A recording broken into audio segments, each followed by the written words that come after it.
To je čvek blef, ker namreč sam nikakor nisem nov obraz in tudi ne jaham na tem valu. Niti ne želim biti noben nov obraz. Sam trdim, da imam 8 let izkušenj sicer v lokalni politiki, ampak vseeno, veste, kako že Balašević poje, princip je isti, ostalo so nianse, a ne. Kot ste že ugotovili, imamo vse pogoje za pridelavo.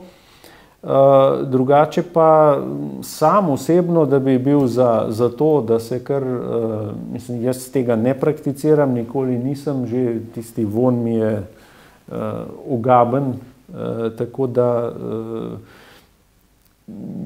bi za medicinske namene sigurno bilo to treba legalizirati.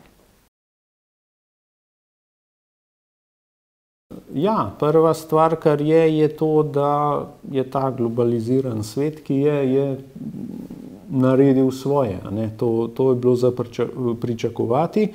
Potem pa mislim, da druge države bolj ščitijo svojo industrijo, kakršnokoli, in potem se dogaja, tako mi pripovedujejo, da naše meso prodajajo v tujino za boljši denar, mi pa uvažamo stvari iz tujine in to sigurno ni dobro na dolgi rok, ker iz tujine pride meso polno antibiotikov, polno vsega.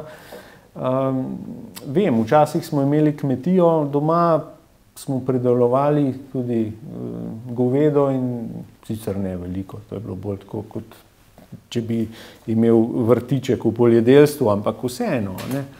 In smo se trudili, da smo res praktično samo suho krmo oziroma poleti kombinirali zeleno in suho, skratka brez antibiotikov, brez ne vem česa vse, in pred leti, ko je bil problem kostne moke in drugih zadev, danes je pa vse presiljeno, ne. In mislim, da to ni dobro, da če je v Sloveniji prepakirano, da piše, da je pridelano v Sloveniji. Da je izvor slovenski, to sigurno ni dobra zadeva.